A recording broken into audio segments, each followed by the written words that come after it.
नमस्कार, स्वागत है आपका संगीत प्लैनेट में। तो फ्रेंड्स, जो हमारी एमसीक्यू की सीरीज चल रही थी उसी को आज हम कंटिन्यू करेंगे। आज का हमारा यह सेशन रहने वाला है 4th नंबर का।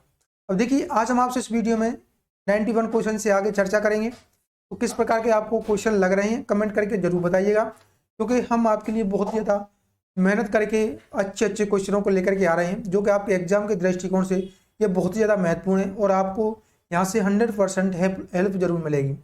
तो आप कमेंट करके जरूर बताइएगा कि आपको ये हमारा प्रयास कैसा लग रहा है और आपको कितना अच्छा ये हमारा सेशन लग रहा है। चलिए आज की सेशन को स्टार्ट करेंगे। आज हमारा जो सेशन है उसमें हम 91 क्वेश्चन से आगे के लिए चर्चा करेंगे। तो आज का हमारा जो फर्स्ट क्वेश्चन है वो कुछ इस प्रकार से आपका रहने वाला है। यदि कोई स्वर अपनी शुद्ध अवस्था की अपेक्षा चढ़ गया हो परंतु वह अगले स्वर तक न पहुंचा हो, ऐसी अवस्था को क्या कहा जाता है? देखिए, इस प्रकार के क्वेश्चनों पर हम पिछले वीडियो में कंप्लीट अच्छे से डिटेल में चर्चा कर चुके हैं। तो आपने अगर उस वीडियो को नहीं देखा है तो आप उसको देख लीजिएगा इस वीडियो के एंड होने के बाद। देखिए, इसके लिए जो राइट आंसर आपका रहने वाला है वो क्या रहने वाला है? देखिए, इसका राइट आंसर रहने वाला है आपका ऑप्शन नंबर सी, साधारण।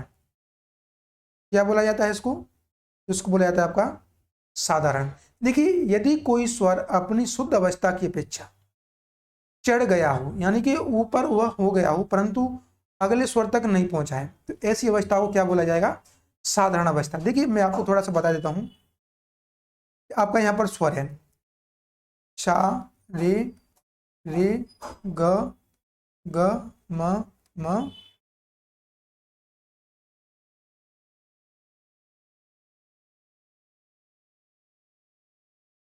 सा, कोमल रे, ग, कोमल ग, म, आपका तीव्र म।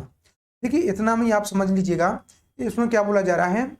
कोई स्वर अपनी शुद्ध अवस्था की अपेक्षा, देखिए यहाँ पर इसकी शुद्ध अवस्था है रे की, शुद्ध अवस्था की अपेक्षा चढ़ गया हो, यहाँ से यह ऊपर चढ़ गया है लेकिन वह अगले स्वर पर नहीं पहुंचा है, यानी कि कोमल गा या फिर आप शुद्ध गा भी बोल सकते हैं, वह अपनी शुद्ध अवस्था पर नहीं पहुंचा है, तो इसको क्या बोला जाएगा?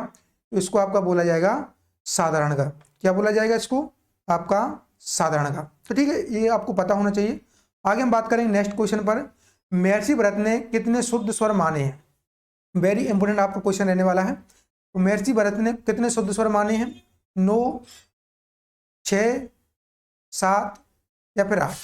कितने माने हैं आपको कमेंट करके बताना है। देखिए, मैं आपसे हर वीडियो में बोलता हूं कि आपको साथ ही साथ कमेंट करते हुए चलना है कि आपका कितना क्वेश्चन सही बन रहा है। आपका जो स्कोर बनता है आउट ऑफ 30 आपको एंड में बताना है कि हमारा क्वेश्चन इतना सही हुआ है और इतना गलत हुआ है। देखिए, आप अच्छे से इस सेशन को अटेंड करिएगा, क्योंकि आपके एग्जाम के दृष्टिकोण से बहुत ज़्यादा महत्वपूर्ण क्वेश्चनों को हम लेकर के आए हैं। तो हम बात करेंगे महर्षि भरत ने कितने शुद्ध स्वर माने हैं। तो भरत जी ने 7 शुद्ध स्वर माने थे और आपके 2 विकृत स्वर माने थे। ठीक है, यहां पर आपका राइट आंसर रहने वाला है ऑप्शन नंबर सी, 7 स्वर उन्होंने शुद्ध माने थे और 2 आपके विकृत स्वर थे। देखिए, यहाँ से विकृत स्वरों पर अगर बात करें तो आपका विकृत स्वर कौन कौन से रहने वाले हैं? तो वो रहने वाले हैं आपका अंतर्गंधार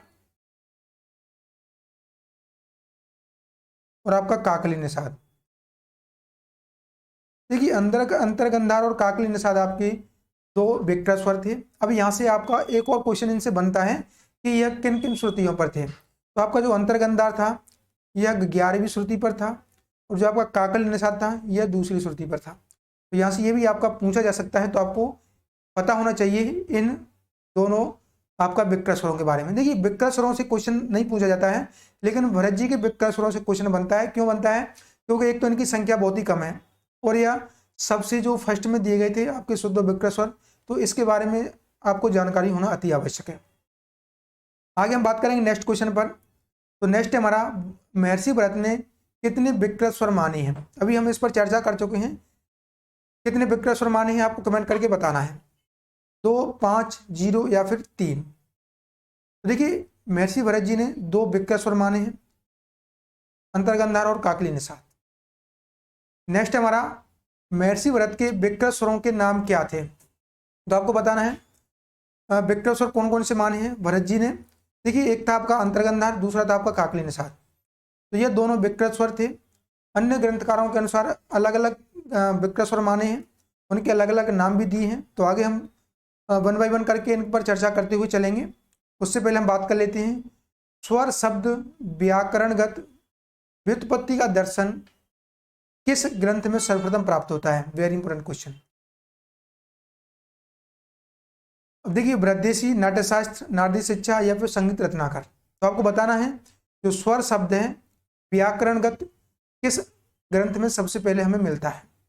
वेरी इंपॉर्टेंट क्वेश्चन है, कमेंट करके बताना है आपको, आपका क्या इसका आंसर रहने वाला है। देखिए आपको जब मैं आंसर बताऊं तो आपको अपने जो क्वेश्चन है उसको नोट डाउन कर लेना है कि हमारा सही है या फिर गलत। तो इसका जो राइट आंसर रहने वाला है आपको ऑप्शन नंबर ए रहने वाला है बृहदेशी। क्या रहने वाला है आपका? बृहदेशी। देखिए बृहदेशी ग्रंथ आपका यह मतंग जी ने लिखा गया था, मतंग जी के द्वारा यह लिखा गया था। अब यहाँ से आपका जो क्वेश्चन बनता है कि सर्वप्रथम स्वर और आपका जो राग शब्द है यह आपका बृहदेशी से मिलता है सर्वप्रथम। एक आपका महत्वपूर्ण क्वेश्चन है, यहाँ से यह मिलता है। दूसरा आपका स्वर का संक्षिप्त नाम सर्वप्रथम मिलता है। संक्षिप्त नाम मतलब जैसे सा रे ग म प ध नी। इससे पहले जो बृहदेशी ग्रंथ था इससे पहले इनको आपका बोला जाता था षडज ऋषभ गंधार मध्यम पंचम दैवत निषाद। पढ़ने की दृष्टि से इसको सारे ग म प ध नी बृहदेशी में मतंग जी ने ही बोला है सर्वप्रथम। तो ये आपको पता होना चाहिए। दूसरा आपका जो बृहदेशी ग्रंथ है इसको एक इसकी जो टाइम ड्यूरेशन है यह बिल्कुल एग्जैक्ट नहीं है। कुछ इसको मानते हैं 7वीं ईस्वी में, कुछ मानते हैं 8वीं में, कुछ 9वीं में मानते हैं। लेकिन जो सबसे ज़्यादा इसका जो बोला जाता है वो बोला जाता है आपका 825 से लेकर के 875 आपका ईसा पूर्व। तो ये एक इसकी समय अवधि बोली जाती है कि इस समय यह ग्रंथ लिखा गया था। तो ये भी आपको अच्छे से इसके बारे में पता होना चाहिए। आपका बृहदेशी में 10 अध्याय हैं। कितने अध्याय हैं? तो 10 अध्याय हैं। तो ये आपको बृहदेशी से रिगार्डिंग यह जानकारी आपको होना चाहिए। आगे किसी भी प्रकार का क्वेश्चन आपसे बन सकता है। आगे हम बात करेंगे नेक्स्ट क्वेश्चन पर। श्रीनिवास ने कितने विकृत स्वर माने हैं?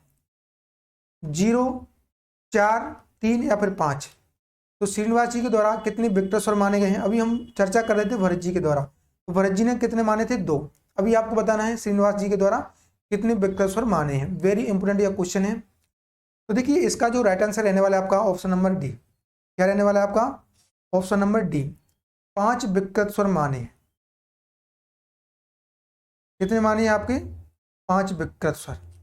देखिए आपके जो भातखंडे जी हैं उन्होंने भी आपके 5 माने हैं। अब यहाँ से आपका जो अंतर रहता है वो क्या रहता है? देखिए भातखंडे जी पर हम चर्चा करेंगे और अभी हम बात करेंगे श्रीनिवास जी पर। इन दोनों के 5-5 विकृत स्वर हैं। अब देखिए भातखंडे जी के विकृत स्वर कौन से हैं? कोमल रे, कोमल ग, तीव्र म, कोमल धैवत, कोमल नी। ये आपके भातखंडे जी के हैं। अब श्रीनिवास जी के भी 5 थे। इनके नाम क्या क्या थे ये भी आपको पता होना चाहिए। देखिए एक आपका था कोमल रे, कोमल ध, दूसरा तीसरा था आपका तीव्रतर मध्यम, चौथा था आपका तीव्र गंधार, पांचवा था आपका तीव्र निषाद। तो ये थे आपके श्रीनिवास जी के 5 आपके कोमल स्वर। भातखंडे जी के मैंने आपको बता दिया, जनरली सभी को पता ही होता है। लेकिन श्रीनिवास जी के 5 कोमल स्वरों के बारे में आपको अच्छे से पता होना चाहिए। उन्होंने माना था कोमल, ऋषभ, कोमल, धैवत। मध्यम को उन्होंने बोला था तीव्रतर मध्यम, गंधार और निषाद को उन्होंने बोला था तीव्र। तो यहाँ से ये जानकारी आपको होना चाहिए, वेरी इंपॉर्टेंट आपका रहने वाला है। आगे हम बात करेंगे नेक्स्ट, ईरानी संगीत में स्वरों को क्या कहा जाता है? Very important. देखिए ईरानी संगीत से रिगार्डिंग क्वेश्चन आपका पूछ लिया जाए अगर आपको तो पता होना चाहिए ईरानी संगीत में स्वरों को क्या बोला जाता है। अगर आपने पिछला वीडियो देखा होगा तो हमने ईरानी संगीत के लिए श्रुति को क्या बोला जाता है इस पर भी चर्चा की थी। तो स्वरों को क्या बोला जाता है? मुकाम, हंगाम, स्वर, इनमें से कोई नहीं। तो देखिए आपको मैं बता दूं ईरानी संगीत में स्वरों को आपका मुकाम बोला जाता है। क्या बोला जाता है? आपका मुकाम। इनकी संख्या आपकी 12 है, यानी कि ईरानी संगीत में 12 स्वर हैं, स्वरों को ही मुकाम बोला जाता है। अब यहाँ पर हम बात करेंगे आपका श्रुति के बारे में। देखिए, आपको कमेंट करके बताना है कि ईरानी संगीत में श्रुति को क्या बोला जाता है और इनकी संख्या कितनी थी। मैं इस पर पिछली वीडियो में चर्चा कर चुका हूँ, आपका यह क्वेश्चन आया था, तो ये आपके लिए मैं छोड़ रहा हूँ। मैं चेक करूँगा कि कितने विद्यार्थी अच्छे से क्लासेस अटेंड कर रहे हैं और कितने टाइम पास के लिए क्लासेस अटेंड कर रहे हैं। आगे हम बात करेंगे नेक्स्ट, कुल कितने मुकाम गाए गए हैं, यानी कि कुल कितने मुकाम माने गए हैं। तो आपका ईरानी संगीत में जो स्वर हैं वो कुल कितने माने गए हैं, तो अभी मैंने आपको बताया था 12 स्वर आपके माने गए हैं। कितने माने गए हैं? आपका 12 स्वर। आगे हम बात करेंगे, वीणा की तार पर सर्वप्रथम स्वर स्थापना पद्धति किसने बनाई थी। वेरी इंपोर्टेंट, यह क्वेश्चन आपके एग्जाम के दृष्टिकोण से बहुत ही ज्यादा महत्वपूर्ण है। यह आपको अक्सर एग्जामों में देखने के लिए मिलता है। तो वीणा पर सर्वप्रथम तार किसने स्थापित किए थे? अहोबल जी, लोचल, व्यंकटमुखी या फिर भरत जी के द्वारा। तो आपको बताना है वीणा पर सर्वप्रथम तारों की स्थापना पद्धति किसने लाई गई थी, किसके द्वारा यहाँ पर लाई गई थी। तो देखिए, इसका जो राइट आंसर रहने वाला है आपका अहोबल जी रहने वाला है। क्या रहने वाला है? अहोबल। इनके बाद श्रीनिवास जी ने वीणा पर तारों की स्थापना की थी, तो ये आपको पता होना चाहिए। व्यंकटमुखी ने 72 मेल दिए थे दक्षिणी संगीत में, उनमें से 19 मेल या थाटों को अभी भी प्रचलन में वहाँ पर लिया जाता है, तो इनके बारे में आपको अच्छे से नॉलेज होना चाहिए। आगे हम चर्चा करेंगे। आगे हम बात करेंगे प्राचीन समय में 2 स्वरों से युक्त गायन क्या कहलाता है। Very important. देखिए, आपका अगर आप हमारा एस्टेट के कोर्स से जुड़े होंगे तो आपका सामगान मैंने पढ़ाया था, उसमें मैंने इसके बारे में डिटेल में चर्चा की थी कि आपका 1 स्वर का गायन क्या कहलाता है, 2 स्वर का गायन क्या कहलाता है, 3 स्वर का, 4 स्वर का। तो जब सामगान हम पढ़ेंगे उसमें अच्छे से इसके बारे में हम चर्चा कर चुके हैं, वैदिक कालीन संगीत में भी इस पर डिस्कस कर चुके हैं। तो आपने अगर कोर्स नहीं लिया है तो आप हमारा एस्टेट का कोर्स ले सकते हैं। बहुत ही कम इसकी फीस रखी गई है, उसमें हम आपके लिए कंप्लीट पैकेज दे रहे हैं, टेस्ट सीरीज भी उसमें दे रहे हैं, पीवाईक्यू क्वेश्चन भी वहाँ पर मिल रहे हैं आपको, टेस्ट चैप्टर वाइज भी आपको वहाँ पर मिल रहे हैं, तो आप कोर्स ज्वाइन कर सकते हैं। तो देखिए, यहाँ पर देख सकते हैं प्राचीन समय में 2 स्वरों से युक्त गायन क्या कहलाता था? आर्चिक, गाथिक, आलाप या फिर आलपन। तो क्या कहलाता था आपका? देखिए, मैं थोड़ा सा आपको बता देता हूँ। एक स्वर का गायन आपका क्या कहलाता है? क्या कहलाता है आपका? आर्चिक। 2 स्वर का गायन क्या कहलाता है? गाथिक। 3 स्वर का गायन आपका क्या कहलाता है? ये क्या कहलाता है आपका? सामिक। 4 स्वर का गायन क्या कहलाता है आपका? कहलाता है आपका स्वरांत। तो इस प्रकार से आपका सामगान में गायन किया जाता था। तो देखिए, आपका यहाँ पर क्या दिया हुआ है, 2 स्वरों से युक्त गायन आपका क्या कहलाता है? तो 2 स्वरों से युक्त गायन कहलाता है आपका गाथिक। तो इसका राइट आंसर क्या रहने वाला है आपका? Option number B right answer इसका रहने वाला है। आगे हम बात करेंगे प्राचीन काल में 1 स्वर में गायन क्या कहलाता था। तो देखिए, अभी हम चर्चा कर चुके हैं प्राचीन काल में जो आपका 1 स्वर का गायन था वह क्या कहलाता है? तो ये आपका कहलाता है आर्चिक। क्या कहलाता है आपका? आर्चिक। Very important. आगे हम बात करेंगे 3 स्वरों से युक्त गायन को प्राचीन समय में क्या कहते हैं। तो ये आपका 3 स्वरों से युक्त गायन को क्या कहा जाता है? यह कहा जाता है आपका सामिक। देखिए, आपका जो सामगान था, यानी कि सामवेद में आपका सामगान मिलता है। सामवेद में आपकी 3 स्वर वहां पर मिलते हैं, उदात्त, अनुदात्त और आपका स्वरित। यह क्वेश्चन आपका पूछा हुआ है पिछले एस्टेट के पेपर में, तो यहाँ से रिलेटेड आपका क्वेश्चन एग्जाम में बन सकता है। अभी मुझे आशा लग रहा है कि आपका क्वेश्चन जो पूछा जा सकता है, आपका क्वेश्चन यहाँ से बन सकता है, यहाँ से।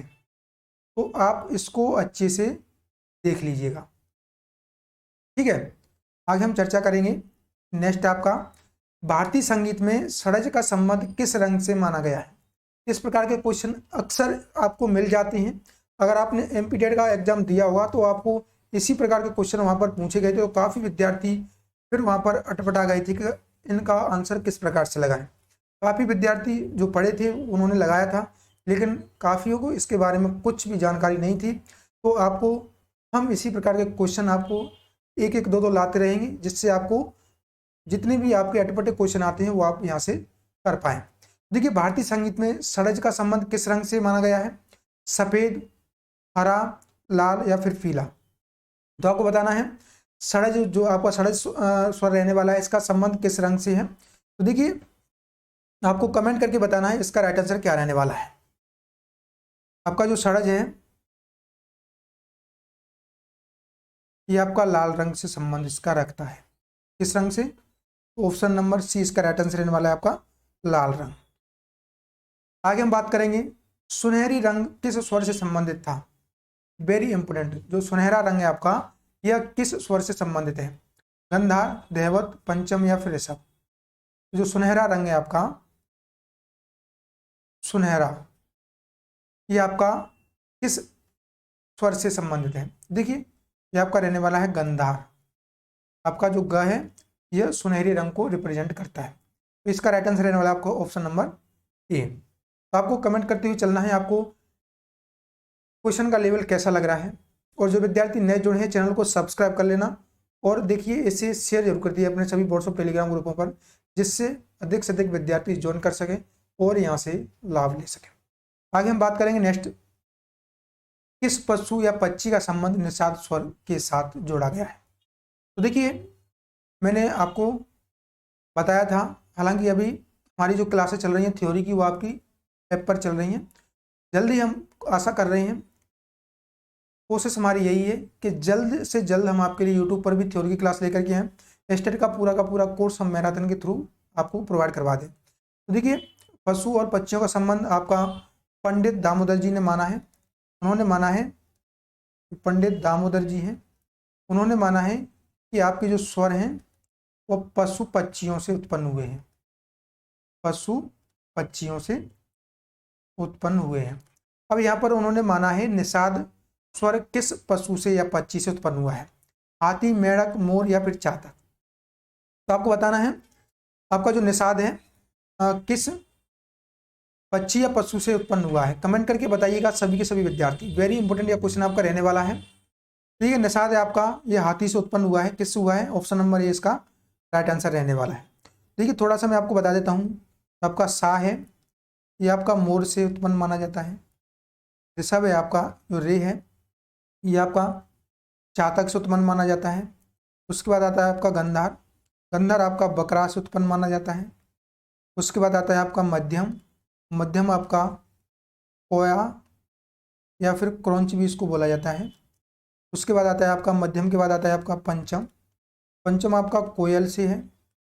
पंचम के बाद आता है आपका धैवत, धैवत आपका मेढक से है। निषाद आपका रहने वाला है हाथी से, जो कि मैं अभी आपको बता चुका हूँ।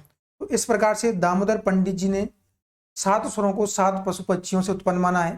देखिए, जो हम स्वर जब संगीत की उत्पत्ति पढ़ते हैं तो वहाँ पर अनेक मत पढ़ते हैं, उन्हीं में से एक मत था दामोदर पंडित जी का।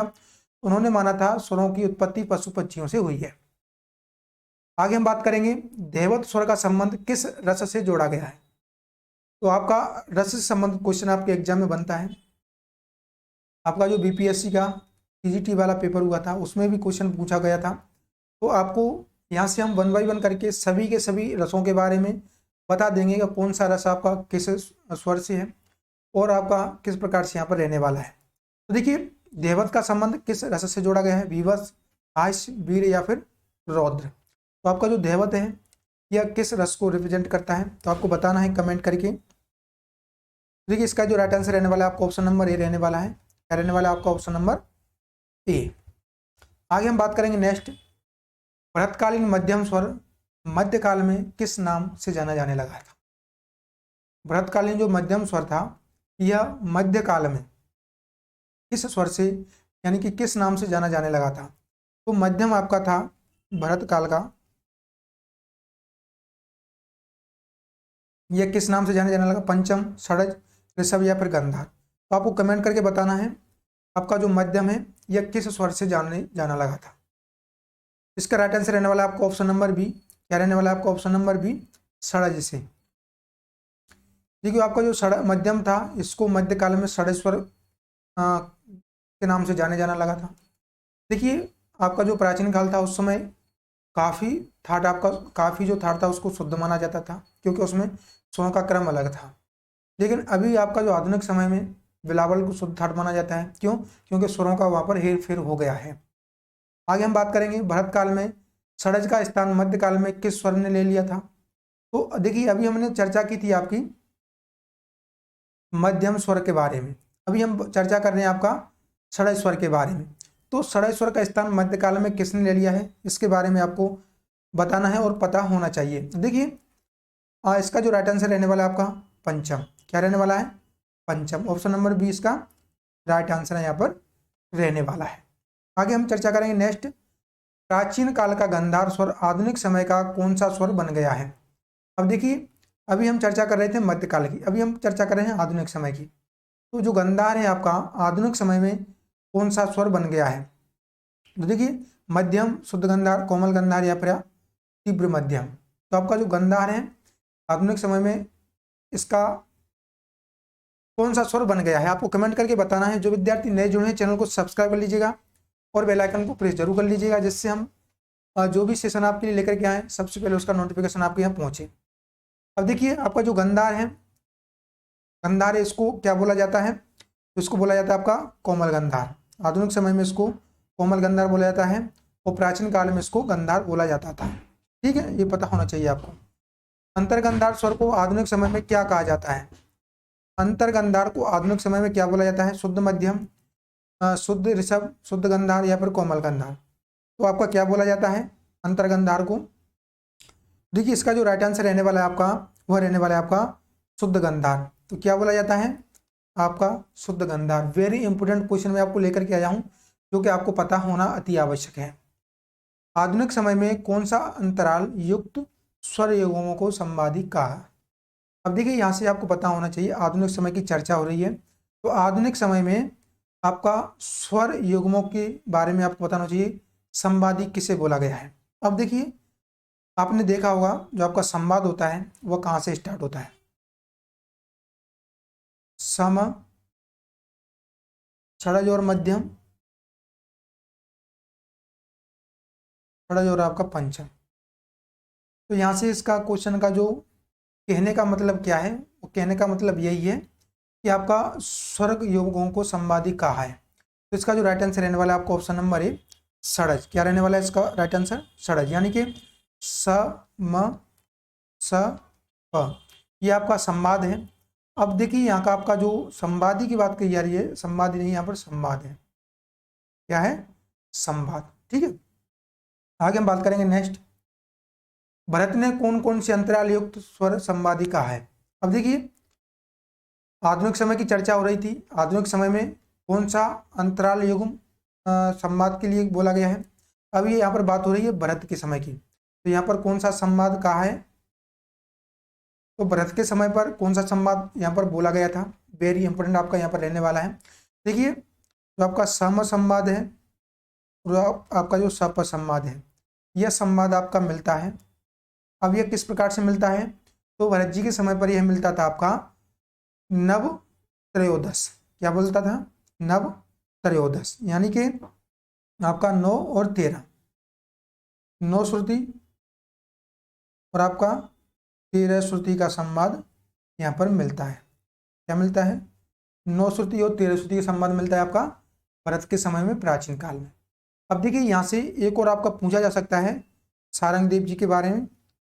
तो सारंगदेव जी के बारे में यहाँ पर जो संवाद मिलता है वह संवाद मिलता है आपका 8-12 का। क्या मिलता है? 8-12 का। तो आपको ये भी अष्ट द्वादश क्या मिलता है आपका 8-12 का।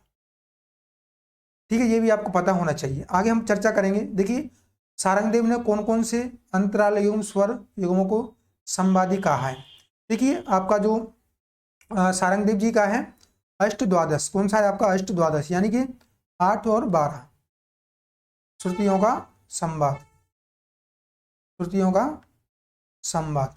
ये आपको पता होना चाहिए भरत जी का संवाद क्या था, सारंगदेव जी का संवाद क्या था, आधुनिक समय में संवाद क्या था, इनके बारे में आपको अच्छे से पता होना चाहिए।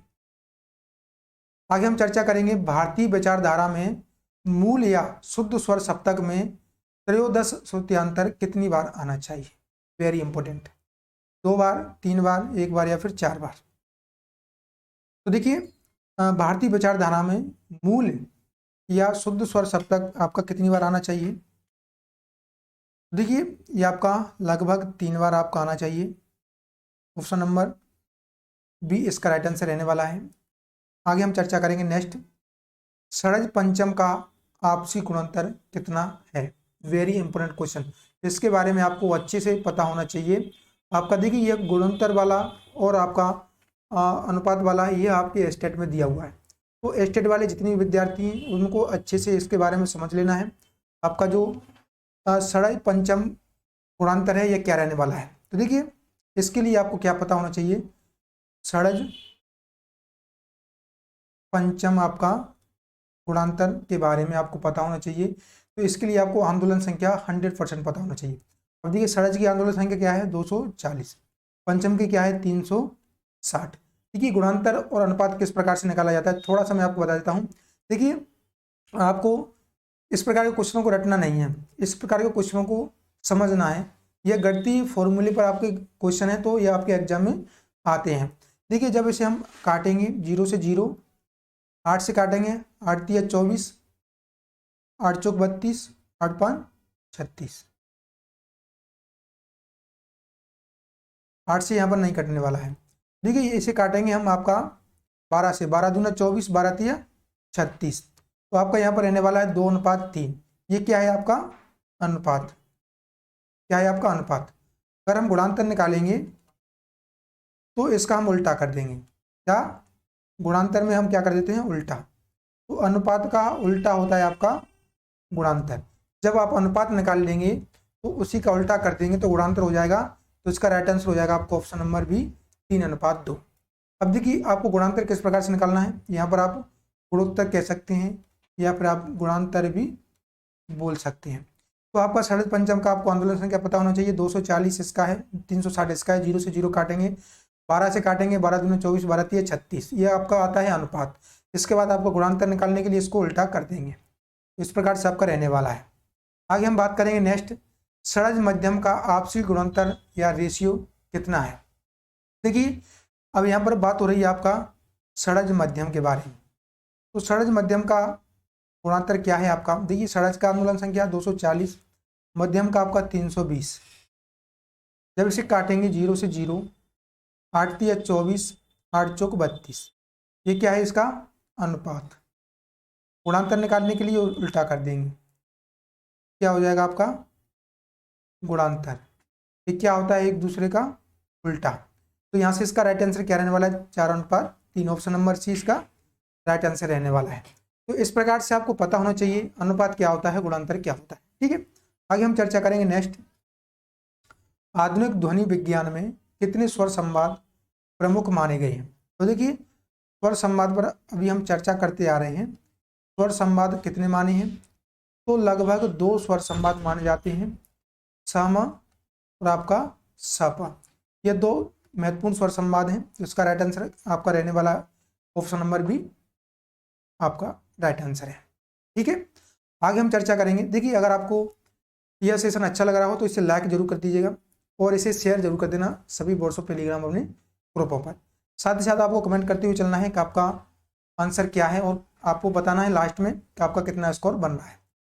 किसी स्वर को बजाने से उसमें से कुछ अन्य स्वर भी सूक्ष्म रूप से निकलते हैं, इन स्वरों को क्या कहा जाता है? अब देखिए जब हम स्वरों को बजाते हैं तो कंपन होता है, उनसे अन्य स्वर निकलते हैं, उनको क्या बोला जाता है? विवादी स्वर, तृतीयांत स्वर, संवाद या फिर स्वयंभू स्वर। तो उन्हें क्या बोला जाता है? देखिए आपका जो स्वर है जो अपने आप निकलते हैं उन्हें स्वयंभू स्वर बोला जाता है। स्वयंभू स्वर ही होते हैं स्वयं उत्पन्न होने वाले। क्या होते हैं? स्वयं उत्पन्न होने वाले स्वर। तो यहाँ से जब हम किसी स्वर को बजाते हैं तो जो स्वर सूक्ष्म रूप से अपने आप निकलते हैं उन्हें स्वयंभू स्वर कहा जाता है, उन्हें ही आपका सूक्ष्म स्वर बोला जाता है। ठीक है, तो ये आपका रहने वाला है इसका option number D right answer. आगे चर्चा करेंगे स्वयंभू स्वरों को पाश्चात्य संगीत में क्या बोला जाता है? Very important question. देखिए स्वयंभू स्वरों को पाश्चात्य संगीत में क्या बोला जाता है, आपको बताना है। हार्मोनिक्स, मेडोली, स्टाफ या फिर हारमोनी, क्या बोला जाता है? तो पाश्चात्य संगीत में आपका स्वयंभू स्वरों को हार्मोनिक्स बोला जाता है। क्या बोला जाता है आपका? हार्मोनिक्स। ऑप्शन नंबर ए इसका राइट आंसर आपका रहने वाला है। ठीक है, आगे हम चर्चा करेंगे नेक्स्ट। तानपुरे की मंद्र सा की तंत्री से कौन सा स्वर सूक्ष्म रूप से सुनाई देता है? जो तानपुरे की मंद्र सा है, इससे कौन सा स्वर सूक्ष्म रूप से सुनाई पड़ता है? गंधार, देवत, मध्यम या फिर निषाद। तो कौन सा स्वर सुनाई पड़ता है आपको बताना है। तो आपका जो तानपुरे का सा है, इससे आपका गंधार स्वर सुनाई पड़ता है। कौन सा स्वर? गंधार स्वर, यानी कि ग। तो देखिए इस प्रकार से हमारा आज का 30 क्वेश्चन यहाँ पर कंप्लीट होता है। तो आपको बताना है आपका आउट ऑफ 30 कितना क्वेश्चन सही निकला है। काफ़ी विद्यार्थियों का अच्छा स्कोर रहता है। अब देखिए आप सभी को अपना स्कोर बताना है, आपको शर्माना नहीं है कि हमारा कम स्कोर बन रहा है तो हम ना बताएं, क्योंकि जिस आप अगर बताएंगे तो आपके अंदर रिग्रेट फील होगा और आप आगे पढ़ने की कोशिश करेंगे। नेक्स्ट जब हमारा सेशन आएगा तो आप उसमें अच्छा स्कोर करेंगे। तो आपको बताना है, घबराना नहीं है। अब देखिए आपको यह हम इसी प्रकार के सेशन पर डे लाते रहेंगे, जो भी हमारा शेड्यूल है उस प्रकार से आपको मिलते रहेंगे। तो आप अच्छे से शेयर कीजिएगा और चैनल को सब्सक्राइब जरूर कर लीजिएगा। आशा करता हूँ आपको अच्छा लगा होगा। जो विद्यार्थी एस्टेट के कोर्स से रिगार्डिंग पूछते हैं कि सर हमें कोर्स ज्वाइन करना है, तो देखिए आपको हमारा शिक्षा प्लानेट का एप्लीकेशन, शिक्षा प्लानेट के नाम से हमारा एप्लीकेशन है, इसको डाउनलोड कर लेना है। या आपको प्ले स्टोर पर मिल जाएगा या फिर इसकी लिंक डिस्क्रिप्शन में, आप वहाँ से भी इसको डाउनलोड कर सकते हैं। आपको पूरा का पूरा एस्टेट का सिलेबस आपको वहाँ पर हम पेपर फर्स्ट या फिर आपका पेपर सेकंड दोनों का ही कंप्लीट कर चल रहा है। आपका काफ़ी सिलेबस निकल चुका है। तो जो विद्यार्थी अभी भी ज्वाइन करना चाहते हैं वो कर सकते हैं, अपनी तैयारी अच्छे से कर सकते हैं। वहाँ पर आपको प्रॉपर वे में तैयारी करवाई जा रही है, टेस्ट सीरीज के साथ। हर एक आपको लेक्चर का नोट्स भी मिल रहा है, हर एक यूनिट का आपको टेस्ट मिल रहा है, हर एक चैप्टर का टेस्ट मिल रहा है। तो आप अच्छे से अपनी तैयारी कर सकते हैं। तो आपको यही अपडेट देना था। आज के सेशन में इतना ही रखते हैं, मिलते हैं नेक्स्ट वीडियो में। जब तक के लिए जय हिंद, जय भारत।